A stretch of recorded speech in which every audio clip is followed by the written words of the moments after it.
everyone. Good evening. My name is Susan Graham, and I'm the new Chief Development Officer for the Wolf River Conservancy. I'm very new at the Conservancy, and there are many of our donors and volunteers I have yet to meet. However, I appreciate the opportunity to visit with you tonight in our virtual realm, and I look forward to meeting you all in person during the coming months. Let me welcome you to tonight's lecture, which is part of our ongoing educational outreach to the community. We are very excited about tonight's program, Growing Greener Communities Through Tennessee Smart Yards, Rain Gardens, Wetland Plants, and Stormwater, with Dr. Andrea Ludwig, who's joining us from Knoxville. I would like to acknowledge all of our benefactors for 2023. Thank you to the Crawford Howard Family Foundation, AutoZone, FedEx, Hyde Family Foundations, International Paper, Jim Karras Subaru, Ring Containers Technology, and Solvamo for their ongoing support. Of course, all of our supporters, corporations, individual donors, and volunteers are critically important to allowing us to deliver on our mission, the protection and enhancement of the Wolf River watershed as a sustainable natural resource. As always, gifts are always welcome of any size. Look for the donation link in our chat box. And a couple housekeeping details. We ask that you please do not attempt to record this program with any device. We will actually record it for you and send it out in an email following the program with a link where you can connect to the program. If you have any questions during our program tonight, please use the Q&A feature, not the chat box. Our education director, Kathy, will ask the questions after the program. Now, it is my pleasure to present to you our speaker for this evening, Dr. Andrea Ludwig, an associate professor of ecological engineering and biosystems engineering and soil science department at the University of Tennessee. She serves as the state stormwater management specialist for UT Extension, and in that role has been working with communities across Tennessee to increase abundance and function of green infrastructure, rain gardens, for example, to protect surface water quality. Tennessee Smart Yards is an extension-led program that guides Tennesseans on practices they can apply in their yards to create healthier, more ecologically sound landscapes and communities. 9 principles of stewardship serve as the foundation for the program and are explored in online modules and practical workshops taught by UT, TSU Extension, and water source professionals. This presentation will provide an overview of the program and insights gained over a decade of the Tennessee Smart Yards. Dr. Ludwig is a program coordinator for Tennessee Smart Yards, an avid trail runner and a mountain biker, and a Tennessee naturalist. Please help me welcome to our virtual stage, Dr. Andrea Ludwig. Welcome. Oh, thank you, Susan, for the kind introduction, and thank you everyone for joining this evening. I'm really excited to share with you a little bit about our program and really, I think, highlight how UT Extension and the Tennessee Smart Yards program really have aligned and common missions with the Wolf River Conservancy. So I think it's a beautiful pairing here, and really excited to talk with you, share with you a little bit about what we're doing and see where we can really synergize and move our missions forward together. So with that, let me share my screen and we will get going on the topic here. All right. Okay, well, again, thank you all for joining. As we start talking about Tennessee Smart Yards, I have a couple questions for you guys. I think we have a couple poll questions, and my first one for you all is going to help me understand how familiar are you all with the Tennessee Smart Yards program. So I'd love to get your feedback on this question about how familiar are you with the Tennessee Smart Yards program. Is this going to be completely new to you, or have you heard a little bit about it and just been meaning to look more into it? Have you visited our website and really started looking into the materials that we have available? Or are you already certified as a Tennessee Smart Yard owner? So please answer the poll question, and we will get a little bit of a feel for the audience here. Since we've been doing Tennessee Smart Yards for over a decade now, and in various different ways throughout the state, which I'm going to share a little bit about, it's always exciting for me to kind of see what the familiarity is out there with different groups. And I'm always excited to talk with folks who've never heard about the program, and of course bring the content to new audiences. But then I'm also super excited. Just the other day, for the first time, I was driving through a neighborhood and saw a smart yard sign in a yard, and so I was like, yes, it's really taking on. So thank you for answering that poll for us. Another question I had for you all. This is a home yard certification program, and there are lots of great programs out there by a lot of other kind of aligned missioned programs and opportunities across the country to really bring nature to our backyard. And so I'm curious if you have other yard certifications, like the National Wildlife Federation's, their certified wildlife habitat. Do you have a monarch way station sign in your yard maybe? Or have you joined the Homegrown National Park and certified your landscape with that program?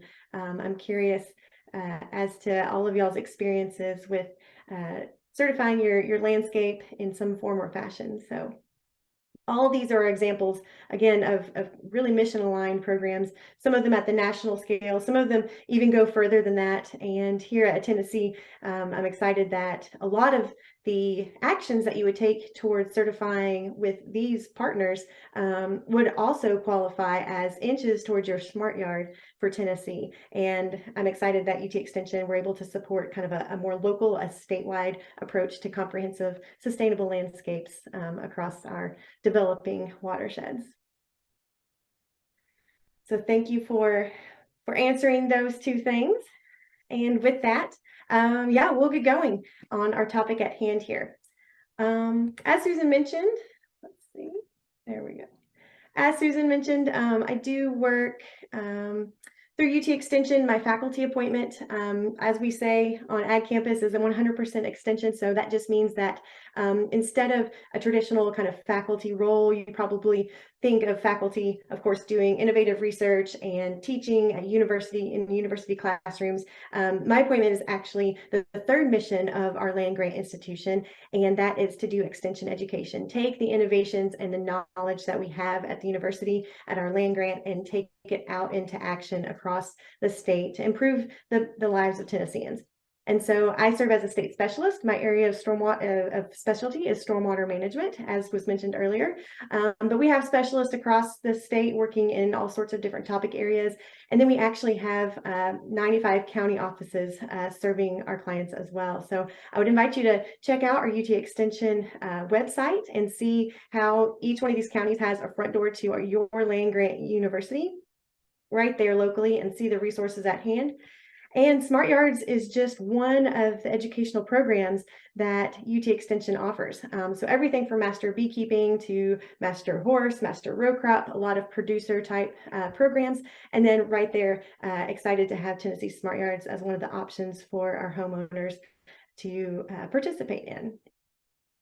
So check all of that out for sure. Yeah, so this evening I'm going to share a little bit about our program, a little bit about the history, how it came to be, and then talk about some of the insights that we've had since we've been doing the Smart Yards program for a little while, and hopefully generate some ideas how you can engage with the program. If you haven't certified your yard yet, hopefully tonight will kind of get you the motivation that you need to start that, but then also some tools that we can use as we talk and engage with others in our communities and really start to spread this momentum, because that's the kind of momentum we need to really tackle some of the grand challenges that are facing our landscapes, our biodiversity, and our waterways. So we'll share some insights from the program and leave y'all with some takeaways as well.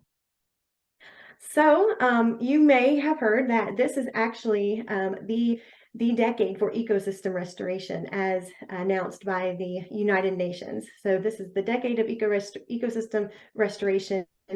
The goal is preventing, halting, and reversing the loss of nature.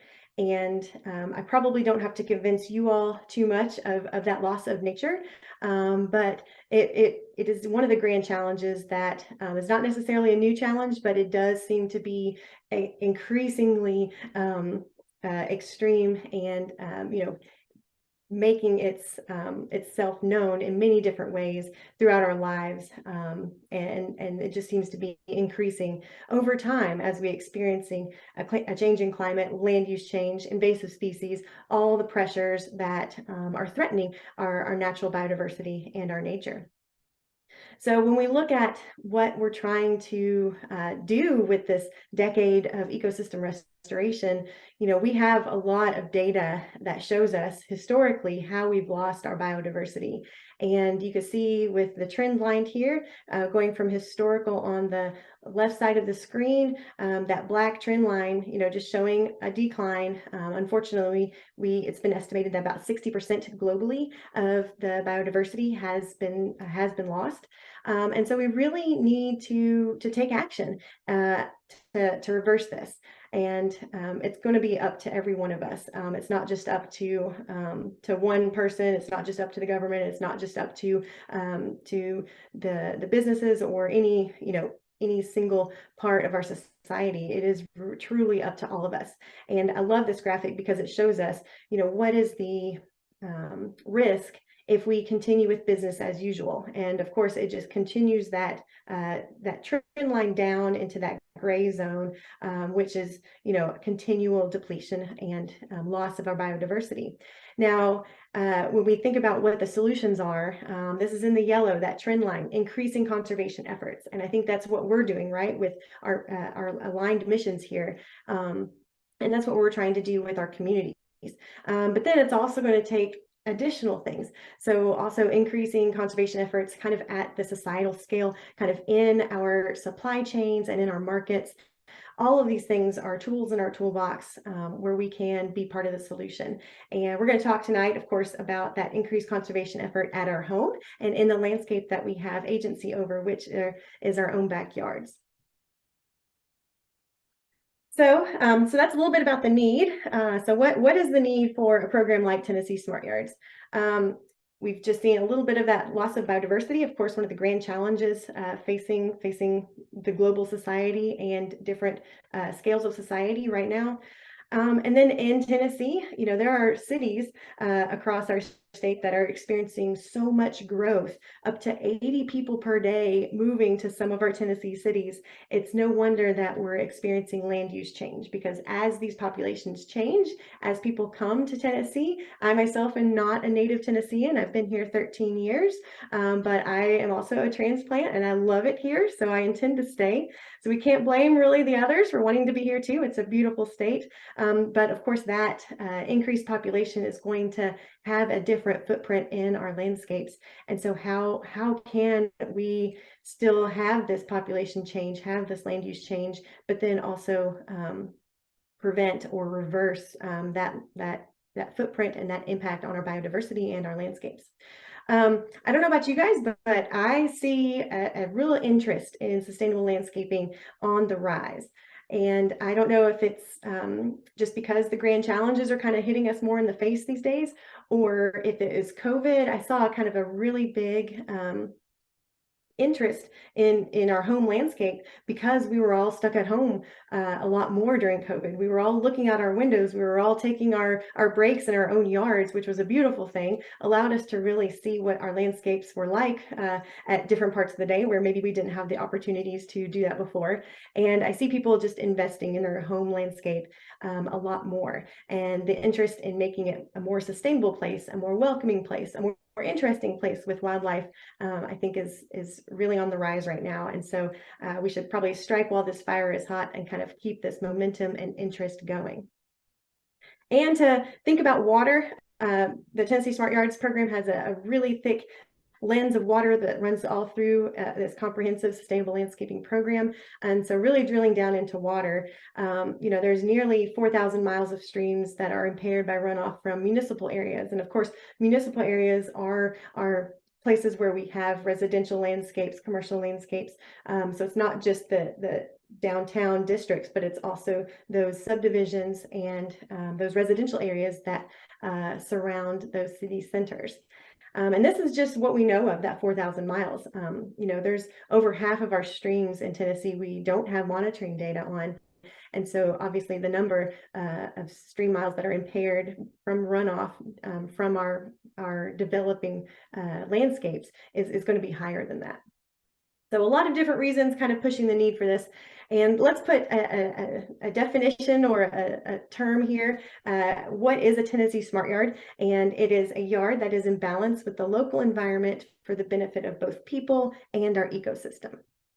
So I know that sounds kind of like a grand philosophical thing here, but we're really hoping that this program is giving people practical tools to make that a reality. All right, so a little bit about the program and where we've been. So we've been doing Smart Yards across Tennessee for a pretty long time. Our original Smart Yards program started with a grant from the Tennessee Department of Agriculture, the 319 Non-Point Source Pollution Program. And it started as a pilot program in 6 of our more populated counties across the state, including Shelby County, Montgomery County, Davidson, Hamilton, Knox, and Cumberland as well. And this was a grant that was secured through the Tennessee Water Resources Research Center. Even before I joined the university, I joined in 2010, and it was a great opportunity that I've had to kind of walk into a program that really had some interest and a thoughtful beginning, and has been able to expand and adapt as we've moved forward. But it's always been envisioned as this partnership between UT Extension, where we've got a lot of horticulture expertise, along with our local municipal governments that bring a lot of the kind of stormwater, water quality, watershed management professional drivers to this program. So for many different reasons, our municipalities, are invested in improving our water quality. And so we wanted to leverage those 2 pieces of expertise and put them together, marry them into this program. So the original program was actually borrowed from the University of Florida. I'm not too much of a volunteer to admit that Florida had already had this great program that targeted homeowners with information on how can we keep our water resources clean. And it makes sense because when we think about Florida, they've got a lot of water resources going on. So we worked through our land grant kind of partnership, reached out to the University of Florida Extension, and we were able to bring that program here to Tennessee, adapt it for Tennessee purposes and landscapes. Of course, we're a little bit different than Florida landscapes, and we have different challenges and also different opportunities. And so we adapted the curriculum, brought it to Tennessee, and then have been delivering it in different ways since then. The original program actually was a 6-hour workshop when we had attention spans that long. So people had to really dedicate their full day to come learn about how to certify a Tennessee Smart Yard, about all the sustainable landscaping practices and how they could be implemented. And then since that original concept, of course, a lot has changed in the world, including our shrinking attention spans. So we've adapted the delivery, and then most recently, kind of during COVID, we were able to bring the whole program online. And so now any Tennessean can certify their landscape as a Tennessee Smart Yard, right from the comfort and safety of their own home. And then one of the added benefits that we've realized is that this also allows people to go at their own pace and kind of pick and choose the modules that they want that are relative for that season or their particular need, and really just customize it to make it more of their own.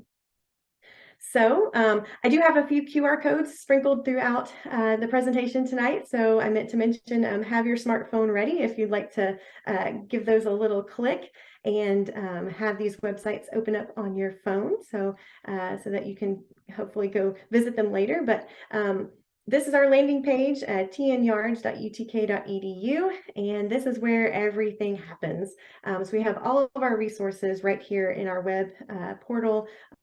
Everything that anyone would need to learn about sustainable landscaping, learn about the practices of a Tennessee Smart Yard, and then certify with us can be found at this website. So when you go to the website, you'll quickly learn that there are 9 foundational principles to a Tennessee Smart Yard, and those are here, each one represented with a different icon. So our first module that we really advise people to start with is Right Plant, Right Place. it's the common, old adage of, plant towards the space. Don't try to manipulate the space to bring in a plant. You're never going to win when you're working against nature. And so that right plant, right place really sets the tone for the whole program. And so after that, we've got modules on managing soils and mulch, reduce, reuse, recycle, water efficiently, fertilize appropriately, manage your yard pests. My favorite, reduce stormwater and pollutants, provide for wildlife, and of course, protecting water's edge. So as you can see here, we've got 9 principles. So each of these principles now has a module that is presented by our extension professionals. So we've got actions under each of those principles.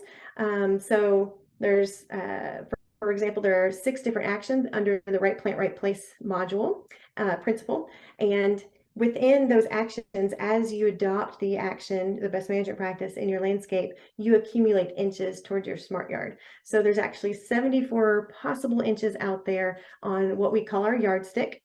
And each of these principles, and the module is presented by our extension team. So we've got Lucas Holman. When you open up Right Plant, Right Place, he'll be talking all about what that means and guiding you through the principles and the actions that go with that.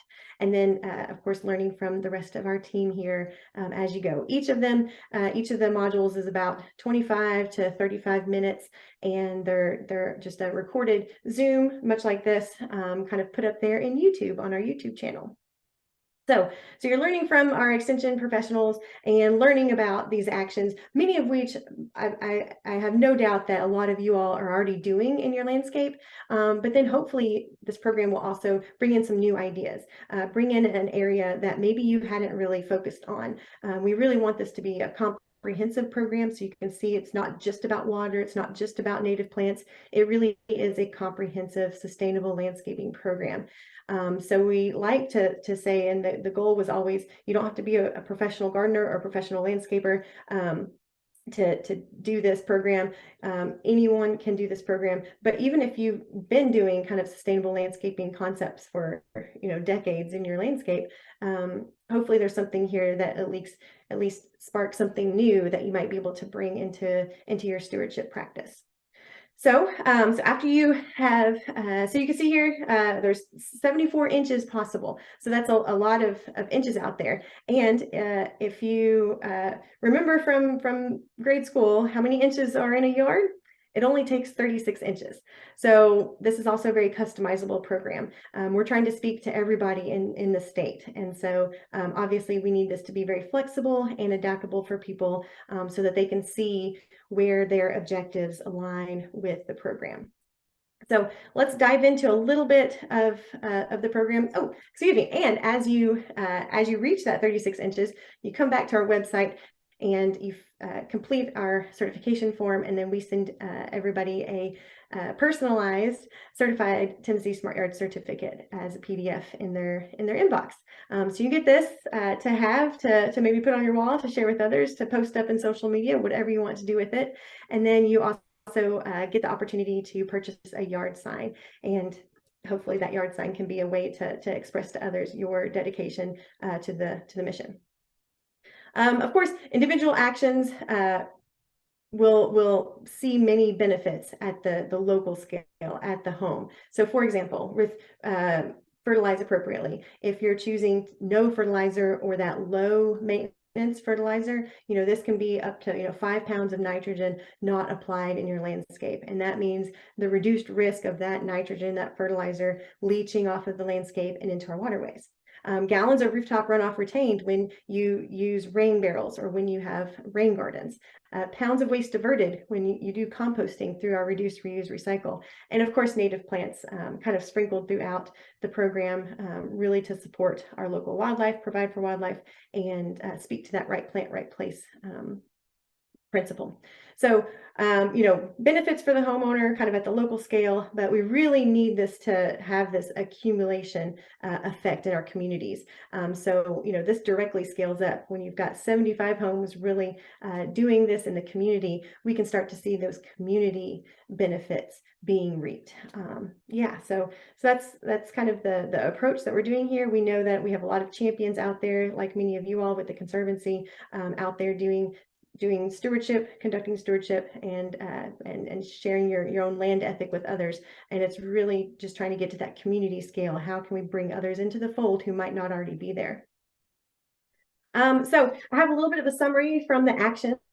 So I'm going to share the top 5 most adopted actions just to give you an idea of what those actions look like. And then I'm actually going to share the least adopted 5 to show where we might have some opportunities to really get some more of those in the ground. So the first most adopted practice is one that's in our Right Plant, Right Place. It's actually the very first one on the yardstick, and it's determine your landscape objective. Now that might seem like a softball, and it kind of is, but it really is a place to start with anybody, right?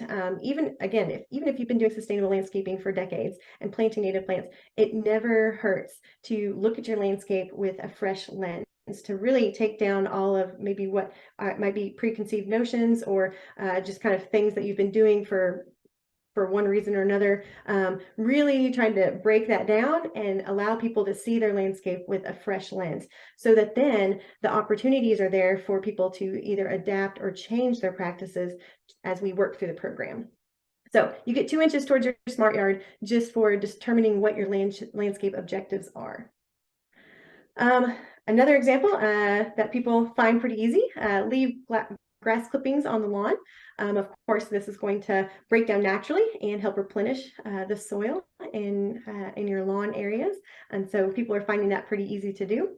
Incorporate plants that support habitat needs of desirable wildlife is a very popular one. And that's really exciting to see because, again, getting back to that loss of biodiversity, we're really seeing an interest in bringing wildlife into our yards. Scouting for pests. This is in our manage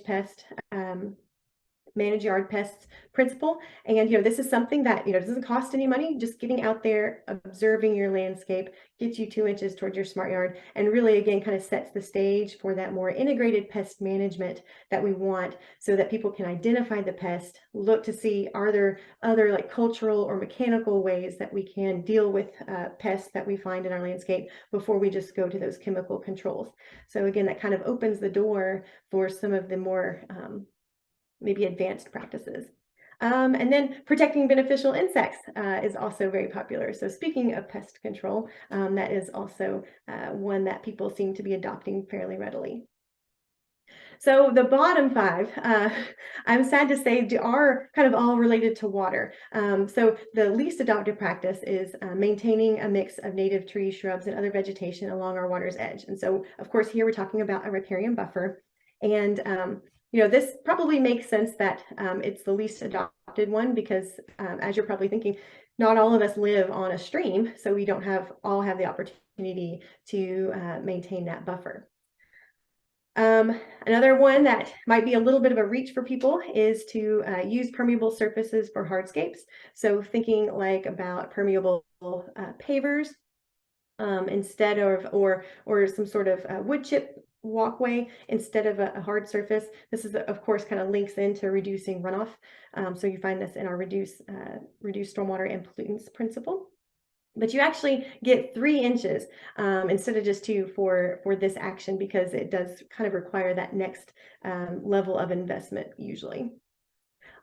Using rain barrels is the 3rd least adopted practice. And again, it takes quite a bit of courage sometimes to really get your saw out and cut off your downspout and direct it into a catchment, into a cistern or a rain barrel. So I can see where we might have some folks maybe not ready to do that. I've also heard a lot of folks say that it's against their HOA, and so they literally can't do that. So for me, that's an opportunity to perhaps put together a piece, a paper on, the benefits of rain barrels and how they could fit into a HOA's mission and still, look nice and be part of a functional community space. This fourth one also kind of gets to that buffer issue. So creating a no mow, no fertilizer, no pesticide zone along waterways. Again, not all folks live along a waterway, so I can see where it's a little bit hard to adopt all that. And then rain gardens. Again, this showed me an opportunity to really get some more rain garden information out there, because it was also in the bottom 5. But I'm excited to share a little bit about how many rain gardens were adopted last year here in just a few slides. So yeah, so some opportunities here to really think more about water practices and how we can make them more accessible to homeowners. So just really quickly, since we are approaching, we're about at, we're about at 490 certified landscapes, and this is since we've been able to really keep track through our online portal. So this is really just since October 2020. We're approaching 500 landscapes being certified, and so a little bit of a summary on who we're reaching and how. So one of the questions in the certification form is, how did they find out about the program? And you can see we're still, pretty solidly reaching folks from our extension offices, but almost over half of the participants are finding it through other ways. So we're excited to see that our municipal partners are getting the word out and advertising for the program as well. We've got a social media campaign, so check us out on Facebook, and a great partnership with the Master Gardeners across the state. So really trying to get that partnership and leverage those Master Gardeners who are also educators out in our community. So speaking of Master Gardeners, another pertinent thing is of interest for me is, are we just reaching kind of that Master Gardener already addressed audience almost? And I am encouraged to see the response here saying that over half of the folks aren't Master Gardeners. So we are reaching new audiences here. And one of the things that we're also trying to do is engage with folks that certify and have a few more touch points along the way. And so we've started kind of celebrating people's certification anniversary. And so now every couple months, we send out emails to folks on their 1-year and 2-year, and soon we'll have some 3-year certification anniversaries. And kind of as a carrot, we offer to share this graphic for their celebrating their certification anniversary. In return, we ask that they respond to a survey and let us know, are they keeping up their practices? What's going on with their landscape? And one of the questions that we ask is, what can we do to get this momentum even going further? Like, what do we need to focus on to get more people into the fold here? And of course, the answer is always promotion. We need more promotion, more of it out there, accessible to people, so that they know about the program. A lot of folks are telling us that it's hard to keep track of all the opportunities that are out there, especially online. So really making it accessible and getting it out through different promotional channels. So we're doing that. So we've got table setups. This is the Smart Yards table at one of the events we've done recently, where we were showing that film, The Hidden Rivers, at the Caverns in Grundy County. Master Gardeners and other volunteers across the state are tabling. So we're trying to hit the pavement and get the program out there. And hopefully that's really showing some getting the program in front of new audiences. We're also last year we started putting together an impact statement that is kind of celebrating what we've done each year through Smart Yards, like what the collective community has done. And so in 2022, we had 230 yards certified. And then you can see the other metrics here. We actually did have 72 rain gardens that were built in 2022. So I'm excited to see that. And about 183 acres were improved with native plants. And then, of course, a little bit of a summary of our social media campaign. We ask when people certify, just to kind of tell us what they are looking forward to, or what has been the most kind of fun part of the path for their certification. And some of the comments are just really heartwarming to see how people are enjoying working with the ecosystem around them. Really, again, kind of really feeling satisfaction by supporting local biodiversity. And this was one of my favorites. This one in Putnam County, they had created a rain garden through the process. And they said now they have to go out and check the rain garden every time it rains. And I thought, oh my gosh, that is just speaking to my heart directly right there. And then again, improving our natural swales and creeks, protecting our water quality. So really just seeing people, find what part of the program, what part of the stewardship they're enjoying, and being able to use those to motivate others. We're also partnering with our Tennessee State Parks. So they have this Go Green initiative, and it's basically a way that individual parks can accumulate points towards a Go Green with Us certification. And in there, if they certify part of the park space as a Tennessee Smart Yard, then they can get 2 points towards their certification. So again, just one more way that we're trying to find kind of allied organizations to really synergize between both. And just for example, at Seven Island State Birding Park here in Knox County, they have a Wild Gardens demonstration, and at these signs, they actually have QR codes that are talking about, it's the state birding park. And so it's the interactions between the birds and the native plants. And then the native plant QR code actually goes to our native plant database that I'll share with y'all here in just a few slides. So really just trying to get the word out there. Also, our MS4s, our municipal separate storm sewer system partners across the state are really getting the word out as well. So Metro Water Services in Davidson County, we actually are able to give them data from the program that supports their needs for their permit reporting. So every year I put together a summary of the different actions that were adopted in Davidson County, and then my friend and colleague Julie Burbelia is able to put that straight into the report back to the state. They're also able to see, how many certifications over the year they had, and they can kind of align that with maybe different initiatives that they had. And then we also have, I also share with them a map of where are people certifying, and this is kind of at the zip code level. So this, she's able to use this to help target where she might do some of her tabling or other educational events as well. So a lot of cool things. To drill down into water a little bit more, like I said, a lot of our practices have ties to water quality and to protecting our waterways. Of course, we need it across our state. Here is the 2020 water quality assessment, and if you look here, of course, if it's a red stream, that means that there's a lot of challenges here. That means that it is not supporting some of the designated uses, some of the ways that we want to use the water. So there's some challenges, there's degradation that's occurring that's not allowing us to use that water body, whether it's for drinking water, agriculture, recreation, or even just simply supporting our aquatic wildlife. And that's just a little bit of a summary. Again, over half of the stream miles that we have across the state, we actually don't have information on. And so there's still a lot of opportunity to grow there too. Check out your local waterway with your EPA's How's My Waterway app. And I love to look at Google Earth to really show, how we're changing the landscape, and then how those landscapes, how the water that flows through those landscapes might be responding. And it's pretty easy to see that we've got a lot of opportunities in our residential areas where we've got streams that have challenges. It's actually been coined the urban stream syndrome. When we reach a threshold of about 10% of impervious surface, so rooftops, pavement, then we can see changes happening in our streams.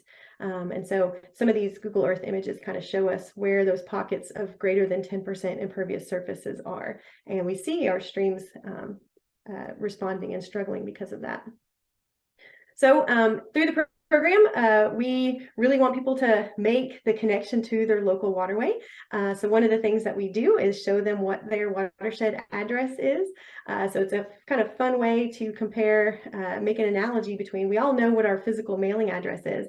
So we know where we are in the landscape relative to mailing addresses, but we don't really a lot of folks need help in understanding like how we also all live in watersheds. And so inviting folks to learn about their local waterway and what watershed they live in, making the analogy, for example, here in Knoxville, Tennessee, at the office, the watershed address is Third Creek of the Upper Tennessee River. So Third Creek being analogous to your city, and then the Upper Tennessee being analogous to your state. So just one of the examples and a tool that I would encourage anybody to share. It's right there at the tiny link, and you can use the QR code that is out there for anyone who's having a conversation with stakeholders and other audiences about water quality, about watershed management, and how we all live in a watershed, so therefore we can all make a difference. And speaking about making a difference, this is also just a summary of all the different types of water-related stewardship practices that are in place now through the Tennessee Smart Yards on certified properties. So each dot is a smart yard, and you can kind of zoom in at the county level. And again, linking it right back to that yard is protecting a water body because it lies in a watershed. And then at the county level, really summarizing what some of those stewardship practices are. So for example, practicing good housekeeping, just keeping potential pollutants out of the path of stormwater runoff, again, gets you 2 inches towards your smart yard. So just one practice that we talk about in our Reduce Stormwater and Pollutants module. Another thing, again, getting resources to folks who have the opportunity to protect that water's edge. So we share with them the Tennessee Urban Riparian Buffer Handbook. So this is a great resource for anyone who lives on a creek, and it talks a lot about some practical ways like live staking. How can we revegetate, protect against erosion, and really protect against some of the changes that we see in our streams relative to that changing landscape that I talked about earlier. If we have development in a watershed, then that impervious surface is going to shed more water, and it really does affect the shape and the function of that stream channel. And revegetating banks that have been eroded is really a great way to address some of those challenges.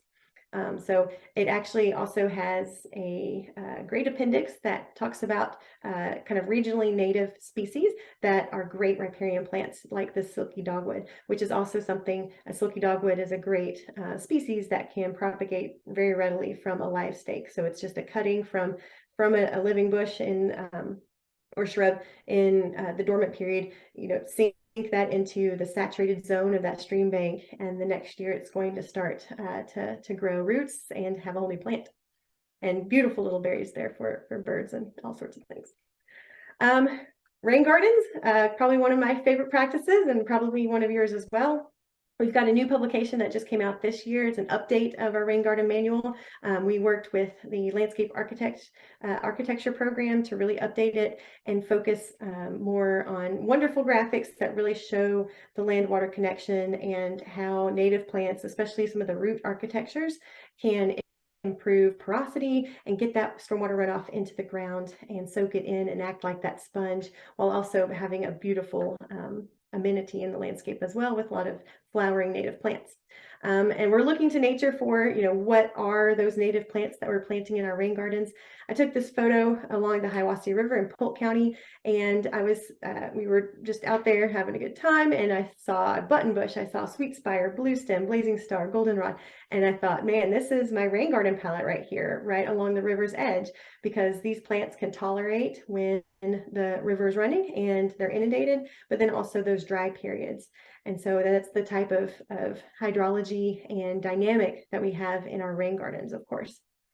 And so showing folks that with rain gardens, we're going to design the plant palette much like we would if we were designing any sort of kind of wildlife plant community. So we want something blooming, something supporting wildlife during different parts of the year. And so we can, in different heights, different textures, but then we're adding on that layer of functionality by looking at a rain garden, since it's that depressional landscape. It's a depression that catches the water instead of a raised bed.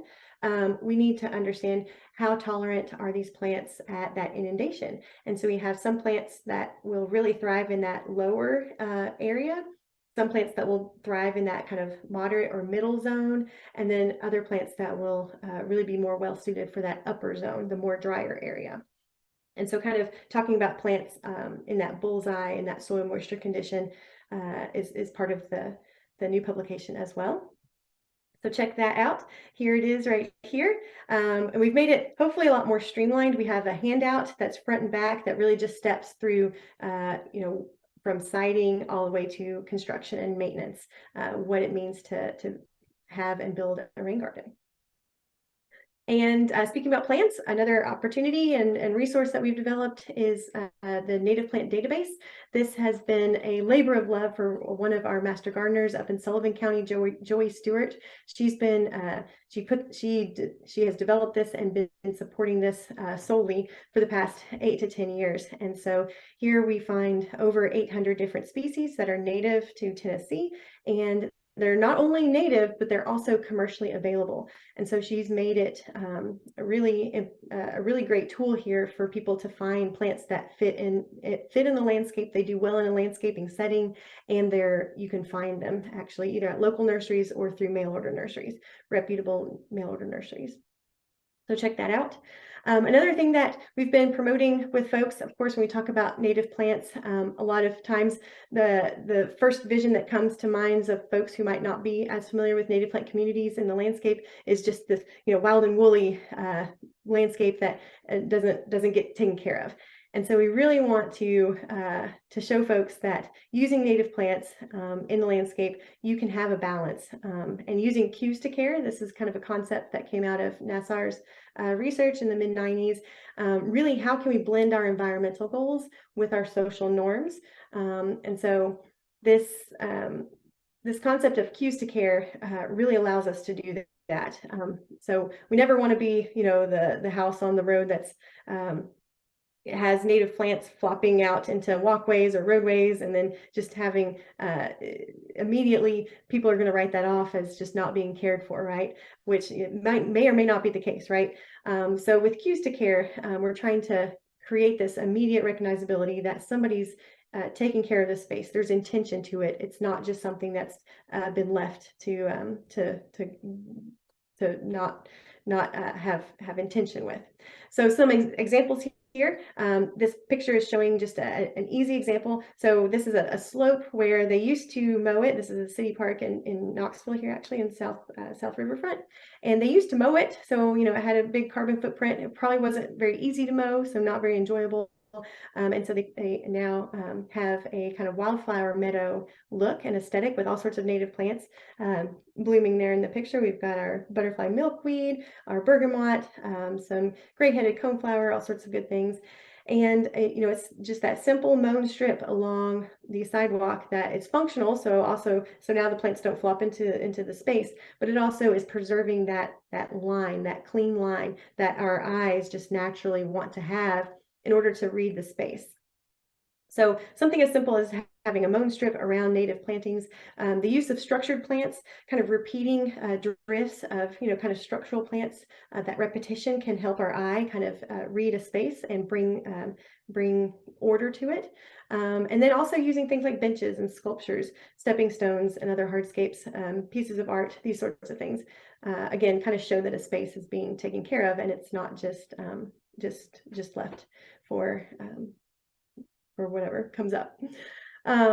So please visit our UT Extension website for more resources, not only for you, but again, as you're communicating with other audiences, we've got a whole slew of resources. And actually, these are all linked on the Smart Yards page as well. In the upper right, you'll see a publications tab, so you can check those out.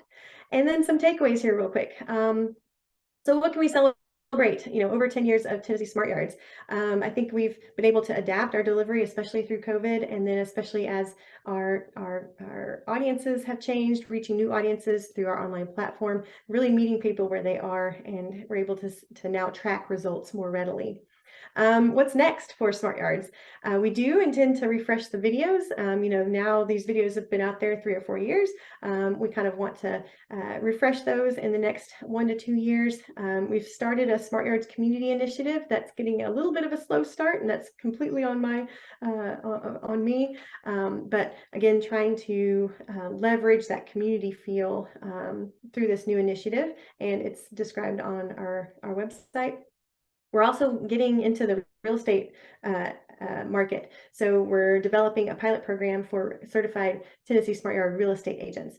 And so this is the goal here would be that a real estate agent who is engaging with home buyers and sellers could help people certify their landscape, whether they're buying or selling, or transition a Smart Yard certified yard to a new owner so that we can maintain those practices.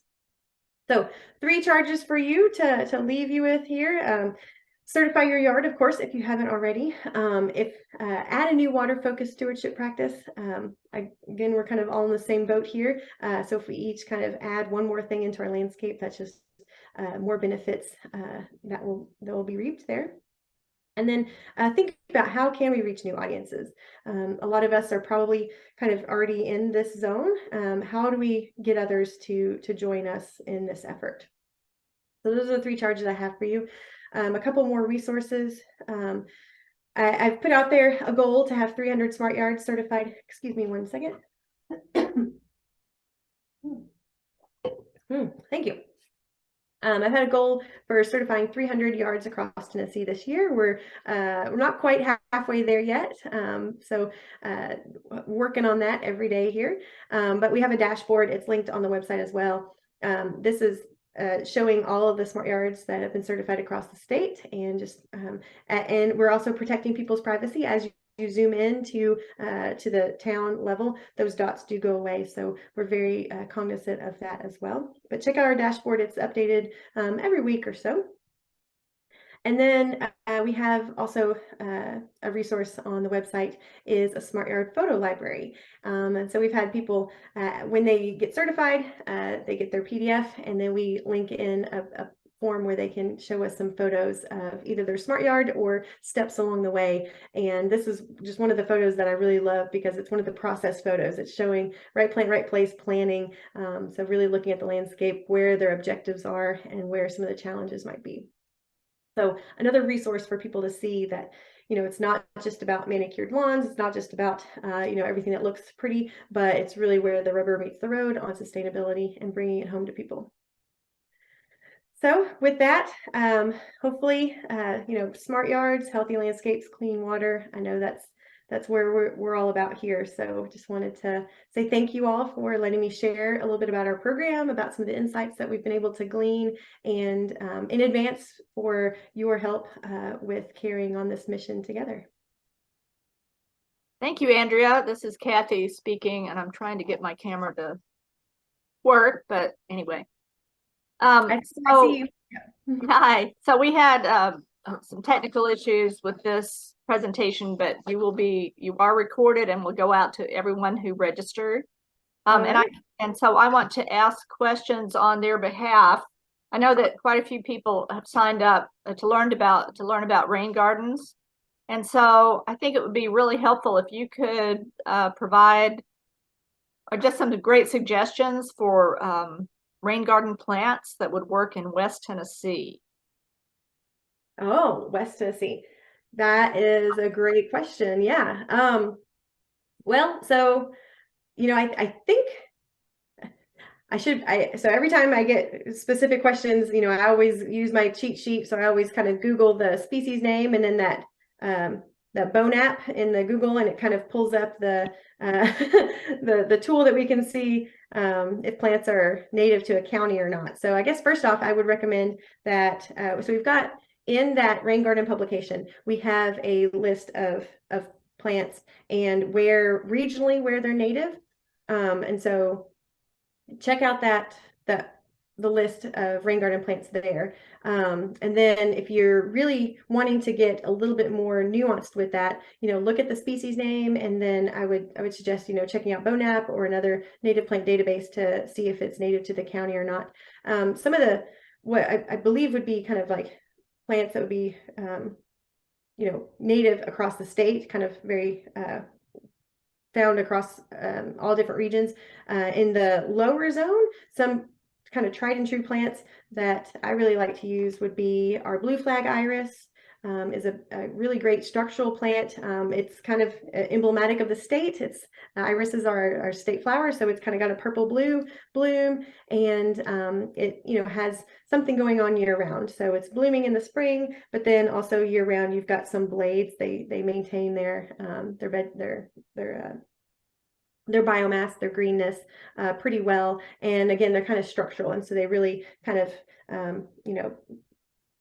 help your eye kind of look to see that lower part of the rain garden. So mixing in some sedges and maybe some rushes along with the blue flag iris is always kind of a beautiful plant palette in the bottom of the rain garden.